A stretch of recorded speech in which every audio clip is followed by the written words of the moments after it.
লাকড়ির খোঁচা খেয়েছে না কোনো কিছু কামড় দিয়েছে তা জানেন না যশোরের শার্শা উপজেলার এই গৃহিণী। সাপে কামড় দিয়েছে মনে করে হাসপাতালে ভর্তি হন তিনি। এই গৃহিণীর মতো ১৫ জন কিশোরী ও নারী সাপে কাটার আতঙ্ক নিয়ে গেল সপ্তাহে যশোর ২৫০ জেনারেল হাসপাতালে ভর্তি হয়। এরা সবাই চৌগাছা ও শার্শা উপজেলার বাসিন্দা। তারাই রয়েছে উপরে, মাথা ঘুরে পড়ে গেছিলাম।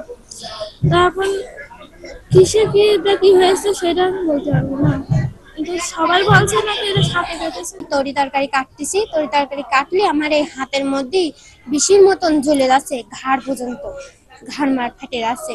কারণ আমার শাশুড়িরে বললো, আমার শাশুড়ি নিয়ে গেছে ওজার কাছে, নিয়ে গেলে সেটি আছে দেখে কি এই পর্যন্ত বিষ উঠে গেছে। এখন কি জ্বালানি নাড়তে গিয়ে জ্বালানির গুতা লেগেছে কি কামড় দিয়েছে এটা আমি সঠিক। বেশ কিছুদিন ধরে রাসেলস ভাইপারের আতঙ্ক বা সাপে কাটার ভয় সাধারণের মধ্যে এমনভাবে ছড়িয়েছে যে সামান্য কোনো কিছুর কামড় বা খোঁচা খেলে মনে করছেন সাপে কেটেছে।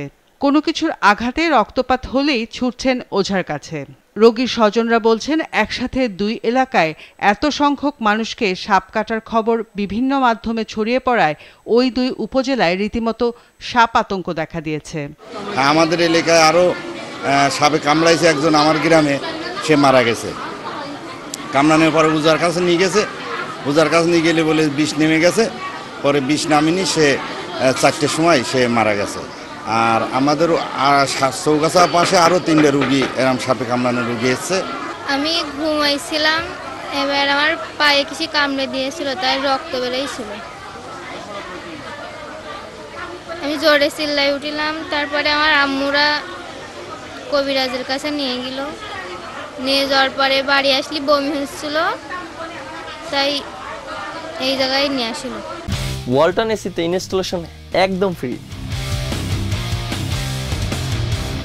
হাসপাতাল কর্তৃপক্ষ বলছেন যারা ভর্তি হয়েছিলেন তাদের কারো শরীরে সাপের বিষ পাওয়া যায়নি। তারা বাড়ি ফিরে গেলেও তাদের মধ্যে সাপে কাটার ভীতি রয়েছে। যেহেতু কাউকে অ্যান্টিভেনম দেওয়া হয় নাই, সেহেতু আমরা ধরে নিতে পারি এটা মানে কি বলে বিষাক্ত সাপে কাউকে দংশন করেনি। এখন ব্যাপারটা এমনই যে যেহেতু একটা ব্যাপার ফেসবুক বা মিডিয়ার মাধ্যমে মানুষ সর্প দংশনের ব্যাপারে অনেকেই সচেতন, এই জন্য অনেকের ভিতরে ভীতি তৈরি হচ্ছে। এতেই প্রতীয়মান হয় যে আমাদের হসপিটালে যে রোগীগুলো আসছে সর্পদংশনে, তাদের কাউকেই বিষাক্ত কোনো সাপে দংশন করেনি। হাসপাতালের তথ্যানুযায়ী গেল জুনে যশোর জেনারেল হাসপাতালে ৩১ জন সাপে কাটার রোগী চিকিৎসা নিয়েছেন। এর মধ্যে একজনের মৃত্যু হয়েছে।